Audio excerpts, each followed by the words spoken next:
Von meiner Seite gehen Tag, Leute frühs, für ein paar Wochen hat die Schule angefangen. Und wenn die Schule anfängt, dann fangen auch die Hausabgaben an. Für uns hier ist dort ein Kopfverbrägnis, wenn sie dort Hausabgaben hören. Wenn sie Handflächen ja nicht hören, Hausabgaben, oder wo dort schwer wird. Und die anderen Mamas waren vielleicht gar nicht wollte, dass ihre Kinder überhaupt Hausabgaben haben. Die wollten sich ganz allein. Von daher, das Thema Hausabgaben, weil ich einmal darüber rede, warum jaftet überhaupt Hausabgaben? Die Antwort darauf ist eigentlich ganz einfach. Die Hausabgaben sollen die Schüler tun, oder junge Kinder tun, damit sie dort, wo sie in der Schule gelernt haben, nochmal Haus üben sollen. Und dort sollen sie eigentlich allein tun. Mit der Hausabgabe soll sich dann rückweisen, aus die Kinder dort, wo sie vermehrt in der Schule gelernt haben, als sie dort auch begriffen haben. Und da wären es dort immer für den Lehrer eine Meldung, kann das Kind die Hausabgabe allein machen, hat das Kind dort nicht begriffen, hat es dort nicht begriffen. Und da wären es, möchte ich nu auch nochmal betonen, es ist dort wichtig, dass die Schüler ihre Hausabgabe selbstständig und selbst organisieren lernen. Dort brauchen sie über die Mamas. Wenn die Schüler nu behaupten, wir brauchen nicht mehr Hausabgabe machen, dort haben wir in der Schule gelernt und wir haben dort auch begriffen, ich habe dort in der Schule auch all geübt, dann ist dort vielleicht die halbe Wahrheit. Dort Fakten üben ist sehr wichtig. Dort ist ein bisschen beim Footballspieler. Wenn irgendeiner ein guter Footballspieler ist, dann spielt er nicht bloß Sonntag Football und ist von Montag bis und dann fühl. Nee, der wird Montag und Dienstag und Mittwoch und der ganze Weg über übt er. Dort Ballscheute, was er all kann. Aber er muss das immer weiter üben. Und so sind die Hausabgaben ein bisschen. Also immer weiter üben, was sie in der Schule gelernt haben. Wie neuer sollen junge Kinder die Hausabgaben machen? Ich weiß nicht, vielleicht seid ihr Kinder, die vermehrt die Hausabgaben machen und nur mehr in der Schule sind, also Mamas, die ihre Kinder nur mehr in der Schule haben. Ich sehe davon ausgegangen, dass die Kinder vermehrt Unterricht haben. Und da sollen die Hausabgaben zwischen Mittag eten, also nur Mittag eten und ferm Unkas eten, gemerkt sein. Und da sind jaftet über sehr verschiedene Kinder. Ein Kind kommt nach Haus, hat Mittag und nimmt sich seine Schultasche und merkt Hausabgabe. Wenn der dann Glock 2 vor die Hausabgabe gemerkt hat, ist der froh, dass der den ganzen Nachmittag Zeit hat zum Spielen. Ein anderes Kind kommt nach Haus und sagt, ich sehe so müde. Der hat Mittag und jetzt schlupen. Schlaft bis Glock 3, ist dann ein Stützchen wacker und fängt dann mit seiner Hausabgabe an. Das ist auch in Ordnung. Oder ein anderes Kind sagt, ich muss nicht erst mal spielen. Wir haben all Schule und ich habe all geschrieben, jeder Kind nicht mehr erst mal spielen. Dann kann ich weiter Hausabgaben machen. Und dann spielt er vielleicht bei Glock 2. Das ist aber wichtig, dass er dann vielleicht Bütte spielt, wo viel frische Luft ist. Und sich mit Sachen beschäftigt, die gar nicht mit der Schule zu tun haben. Aber dort das Kind dann sich weiter durchsagt und sich an Hausabgaben macht. Dort muss in jeder Mama mit ihrem Kind selbst finden. Wenn er merkt, mein Kind am besten Hausabgaben, wenn er kann sich dort am besten konzentrieren. Futzt nur eten, nur Mittagsschlaf, nur ein bisschen spielen. Aber was sehr wichtig ist, dass die Schüler von Fuß an, wenn die zur Schule gehen, dort klar merken, dass die Hausabgaben zu der Schule gehört. Kriegt es dort arbeiten, der Mensch gehört, was groß ist, sie hier die Hausabgaben dazu. Und nicht jeder Tag sich frisch mit dem Kind zu zanken, wenn es dort nicht Hausabgaben machen will, ist dort vielleicht sehr gut, wenn je eine Tiet vorleihe.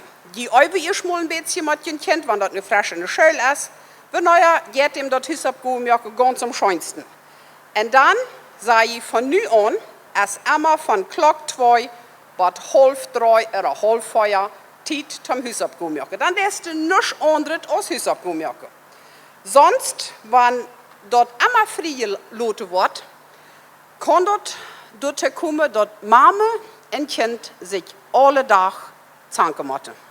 Alle Tag streiten sie sich darüber, wenn neuer die Hüsabgünde dran sind. Und dort ist für die Eltern, also die sind verantwortlich, dort das Kind da merkt.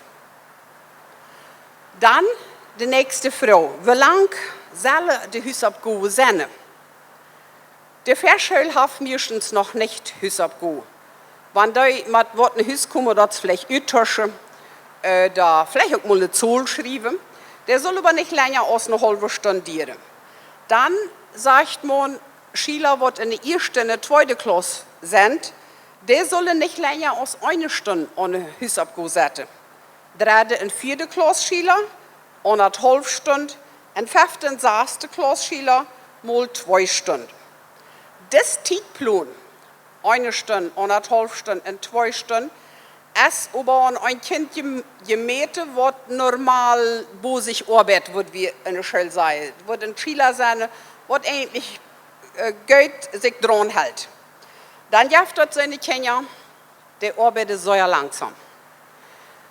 Wenn diese Kinder 2 Stunden in der ersten Klasse ohne Hüs abgehen, dann soll man sich einmal mit dem Lehrer in Verbindung setzen, Frau, als dort alles nötig ist.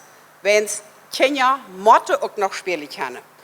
Die Hüs abgehen, hier zum Schulleben, aber dort Spielen sollen sie wenigstens nicht ganz verlieren. Dann gibt es aber auch seine Kinder, die kommen in die Hüs und sagen, ich habe Schule, alles für dich. Ich kann Hüs abgehen. Da kann dann ganz normal was spielen. Wo soll ein Kind Hüs abgehen? Am besten ist dort, wenn das Kind irgendwo einen Arbeitsplatz ganz für sich allein hat. Dort wollte ich erst nicht in alle Haushalte möglich. Du weißt, kann dort auch ein Kirchendash sein. Aber wenn das Kind ab ein Kirchendash Hüs abgemerkt, dann ist wichtig, dass der Kirchendash aufgeräumt ist. Dort nicht noch allerhand anderes ab ein Dash liegt. Wenn ein Kind irgendwo einen Platz hat am Hüs abgemerkt, dann ist wichtig, dass seine Bücher, seine Hefte, seine Fahrradtasche liegen. Du brauchst kein Spieltisch liegen, du brauchst auch kein Lesbuch liegen. Und wenn die Mama du mal bezieht einen halben Mord, dann soll das Telefon auch irgendwo unterwegs liegen bleiben. Wenn die Mama ihr Telefon mitbringt und dort den ganzen Tag über klingling, klingling, klingling, dann kann sich ein Kind nicht konzentrieren, ob dort was du tun soll. Und die auch nicht ab dem Kind.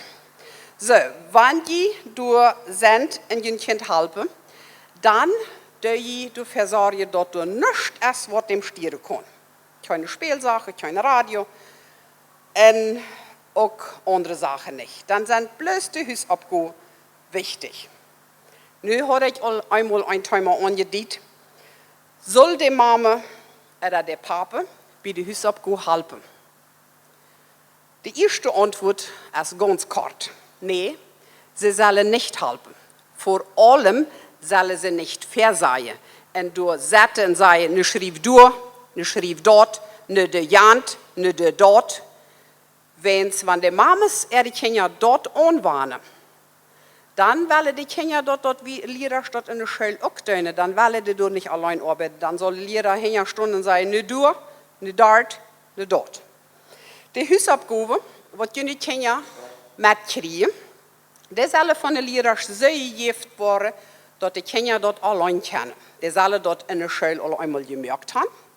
Und dann sollen sie dort bloß noch mal üben. Was die überhaupt machen, ist, die Kinder bieten helfen, sich zu organisieren. Wenn ein Kind in der ersten Klasse ist, das kommt in ein Haus mit dem Hüsabgehen, dann kann ich mit dem Kind durchsagen und sagen, welche Hüsabgehen hast du von dir? Ich habe Hüsabgehen lesen und schreiben Und dann noch BU. Okay, was geht die am schönsten? Weißt du dort, was die am schönsten geht? Dann dürfen wir dort das Erste. Geht die Schriebe am schönsten? Oder geht die dort in biblischer Unterweisung Üttische am schönsten? Oder was die ich lese? Und dann merkt jemand, ihr kennt klar, wenn es die erste ist, wenn es die zweite, wenn es die dritte. Ich sehe immer so ein Mensch, ich denke immer dort, was mir das Schlechteste geht, das Erste. Wenn es dort motiviert mich nachher dort, was ich tun will, dort wird mich schön gehen. Also muss ich erst dort tun, was mir nicht so schön geht, und dann tue ich dort, was mir schön geht. Und so dachte es gleich andersrum. Der sagt, dort wird mir schön geht, muss ich das Erste tun, wenn es dann sich motiviert, und wenn ich dort dann fertig habe, dann wird ich allweil das andere tun. So, dort muss jemand die Kinder einmal aufheulen, wir sind die Kinder. Weil die erste dort tun, was schön geht, und dann dort, was schlechter geht, oder weil die erst dort tun, was nicht so schön geht. Und dann, wo je immer halb bekennen, als wenn ein Kind ein Examen hat, besonders in Spanisch, da musste der viel auswendig lernen, dann kann die Kitty, Frau ein Kind auf, konnte der wird auswendig, oder der hat ein Bibelvers auswendig zu lernen, dort einmal horchen, kann das Kind dort auswendig, oder wenn der was lesen soll, Lutjen was verlesen, dann wo je bald morgen, kann ein Kind nicht lesen, oder kann sich dort bloß was auswendig lernen. Manchmal sind Kinder ganz raffiniert ganz klug dann wirst du dort als Lehrer nicht mal an, dort nicht lesen kann. Dort hat er nur 3-mal hier in ihr Gehirn gespeichert, und dann kann er dort Kreuze lesen als andere. Der kann er nicht lesen, aber der kann dort auswendig. Und du weißt, es ist wichtig, dass die Jugend auch mal verlesen lässt, Frau. Wie heute das wird, inzwischen durch. Du bist an. Und wenn der dann nicht wollte, der haftet über Jutz gelesen, dann kann ein Messer her sein, der kann das auswendig. Und der kann das lesen noch nicht so gut. Beim einmal auswendig lernen, ist so ja wichtig, dass die Mama halbt. Immer war da, Frauen, einmal eins, einmal zwei und so weiter. In Deutschland hatte die auch Kinder befragt, wo die Kinder von ihren Mamas geholfen wurden, in dem Sinne, dass die Mamas zu bezieht sollten, in ganzen Zeit ihrer Seele, nicht einmal arbeiten, nicht einmal das, nicht einmal jant. Und Kinder wird ihre Hausaufgaben allein machen. Und das hat sich durch gewesen, dass die Schüler wird ihre Hausaufgaben allein machen. Und auch mal Fehler machen. Die sind in der Schulmesse immer besser als seine Wort von Tüß so viel geholfen worden, dass die keine Fehler nicht in der Hausaufgaben hat. Also, du Beiseite ist nicht immer gleich halbe. Wichtig ist, dass die dem Kind beim Hausaufgaben das Gefühl geben, ich sehe durch, wenn du mich brauchst, du brauchst bloß Raupen, aber ich sitze hier nicht die ganze Zeit über. Hier, das ist deine Aufgabe, das ist du nu. Und ich als Mama habe auch eine Aufgabe, ich darf vielleicht abwaschen, oder ich den Waschteig leihen, oder ich darf irgendwas anderes arbeiten. Das darf ich beide arbeiten. Das ist also der Anfang von der Arbeitswelt, wenn die Kinder ihre Hausaufgaben machen. Und die sind meistens auch motivierter, wenn sie selbst ihre Hausaufgaben machen. Probleme, die das geben kann, wenn Mamas immer dabei sitzen, bei den Schülern, ist, dass das Kind von allein nicht die Hausaufgaben machen wird. Die werden immer brauchen, die wollen nicht immer Zeit haben. Manchmal ist irgendwas anderes auch noch wichtig.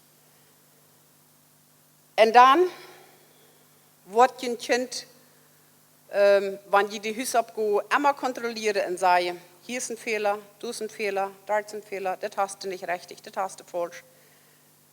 Und die helfen das Kind, der rechte Antwort zu finden, indem die dem vielleicht versagen, wenn es dann all jeden Abend ist, und die auch irgendwann nachher fertig worden wollen mit der Hausaufgaben. Nehmen die das Kind diese Möglichkeit, Fehler zu merken und nicht seine Fehler zu lernen. Und Firken ist auch noch das andere Problem, wenn die dem Kind in Sache halten, wird das nicht weit, wird das nicht begriffen haben in der Schule. Kann in Mathematik sein, das ist ein solcher Firken. Dann hat die Mama das Kind eine Sache erklärt und dann ist es aber ganz anders, als es in der Schule wird. Und dann ist das Kind derchen anders. Und dann wollte es nicht mehr. Ich kann Ihnen durch eine Begebenheit in mein Leben vertellen. Das ist die frühere Janet sieht, ich will al viele Jahre lehren. Ich bin 34 Jahre lehren gewesen. Und ich habe 2 große Kinder, also ich bin auch Mutter gewesen. Und ich wollte dort, wo die Lehrer sagen, tüs viel mehr wird als dort, wo die Mama sagen. Die Mama wollte tüs rein nicht. Bloß die Lehrer wollte was. Und wir hatten einmal eine Begebenheit, unsere Tochter hat eine Mathematikabgabe von der Schule mitgebracht. Und ich sagte dort sei der Vollschmuck. Dann will ich ihr helfen und sagen, wer dort richtig muss, aber sie Leute sich von mir gar nicht helfen. Sie sagt, das hat Frau Keller mir dort erklärt und das ist dort, wo ich dort döne. Und dann muss ich mit ihr einen Handel angehen. Ich sagte ihr, okay, du merkst, die Hüsabgabe ist das, was du dir verstanden hast. Ich wollte dort falsch ist. Du wolltest dort nicht sehen. Du bist bloß eine Mama und du wirst nicht in der Schule. Okay, sag ich, dann nimmst du das nächsten Tag mit einer Schule und dann fragst du die Lehrerin, ist das richtig, was du gemerkt hast? Wenn das richtig ist, dann hast du gewonnen und dann ich gehe Eiscreme essen. Und wenn das nicht richtig ist, dann wollen wir dort alle uitlachen und nochmal merken und dann wollen wir dann Eiscreme essen gehen. Und als der Mittag in Haus kam, dann hielt ich dort all von weit auf, dort ich richtig hatten, so falsch. Dort, wir ein bisschen schwor, dort der ganze sieht uitlachen und frisch merken, aber sie hat begriffen, vielleicht, wenn Mama sagt, das ist nicht richtig, dann vielleicht du abhören und dem Lehrer ist mal nächsten Tag Frau wird Mord und dann wieder merken, als eine ganze sieht falsch rechnen. Aber wie hat du das gelehrt? Sie kommen dann nachher, fragt nach Frau, ist das richtig, hat das richtig gemerkt? Und dort ist auch noch eine andere Sache, was die kennen, ist die Hüsabgabe kicken, aus der gemerkt ist. Die brauchen nicht kicken, aus der richtig sind. Wenn die alle richtig sind, dann geht der Lehrer davon aus, Jüngchen hat das begriffen. Der kann dort. Und wenn das nachher am Examen aber nicht kann, dann weiß wir nicht, wo das herkommt, ja? Dann doch, wir denken, wie das liegt vielleicht ohne Schule. Welche Kinder am besten helfen? Ein paar Sachen.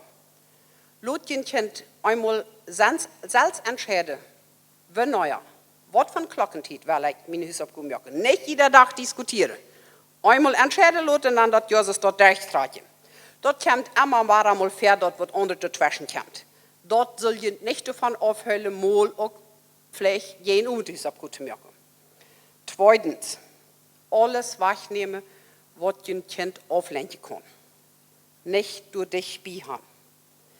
Sieht über die selbst dich bei, damit, wenn ein Kind die Hilfe braucht, das Sicherheit hat, ich kann Mama rüpen, Mama kommt. Wenn die Säune dort ein Kind vor die Hausaufgaben gemerkt haben, dann läuft dort und sagt, von der hast du nur 40 Minuten gebraucht. Jetzt wird dort 1,5 Stunden, das wird viel länger. Von der hast du dich konzentriert und du hast der selbst die Hausaufgabe, was gestern so lang wird, du hast von der einen kleinen Stelze gemerkt. Wenn du Fehler soll die nicht merken. Schickt niemals ein ganz müdes Kind Hausaufgaben merken. Das halt nicht viel.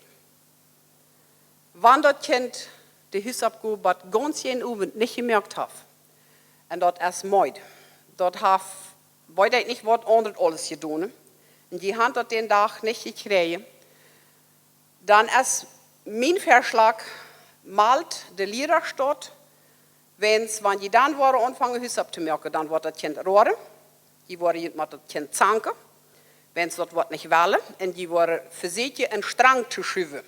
Und dort wird bloß knutschen. Sie versucht die Hausaufgabe fair, hätte merken, euer Kind ganz müde ist. Deut den Tag nicht ganz voll Programme planen. Von Klock 2 bis Klock 6, alle Stunden eine Abgo, oder alle Stunden was anderes. Das soll ja gut, wenn ein Kind ein Instrument spielt, einmal der Weg, und dann wird sie über jeder Tag. Dort hat vielleicht irgendein Sport merkt. Aber wenn das viel bitte spielt, dann braucht das auch kein Volleyball und kein Football. Dann kann das bitte Bicycle fahren und selbst sich bewegen. Aber das kann ja nicht von Montag bis Freitag den Tag voll planen, damit der immer hinterwegs ist. Lot Fehler zu, lot ein Kind Fehler merken, dann durch kann ein Kind lernen. Kritisiert nicht zu viel, lobt viel. So ja Völkern sind die Mames, auch seine Mames, was viel erwarten. Das Kind soll so viel schreiben, als, ich weiß nicht, vielleicht das älteste Kind auch schreiben konnten. Das zweite Kind kann aber nicht so viel schreiben. Das Kind ja nicht mit einem anderen vergleichen und erwartet von dem Kind, was nicht so viel schreiben kann, als das andere Kind, nicht, dass die beide selbst kennen. Kinder sind sehr verschieden und ich bin sicher geworden, irgendwas anderes finden, was ein Kind besser kann als schreiben. Vielleicht kann es besser lesen, oder besser rechnen, oder irgendeine andere Sache besser. Und mein letzter Punkt, was die nicht tun sollen, was sehr schlecht für die Kinder sein kann, ist, wenn die auf den Lehrerschramm schallen. Die Lehrer wird nicht weit. Und die wird mein Kind all war, diese Dame Hüsab gegeben hat. Und all seine Sachen, dort das ein Kind nicht halten. Halten das ein Kind dort, wenn jemand im Lehrertyp arbeitet. Wenn jemand die Hüsab nicht vor dich kommt, ist es sehr wichtig, mit dem Lehrer zu reden. Und nicht über dem Lehrer zu schimpfen. Wenn es dort halb ein Kind nicht, und dort halb dem Lehrer eine Schule wenig. Ich hoffe, ihr habt ein paar Sachen mitnehmen könnt für die Hausabgabe, für die Kinder.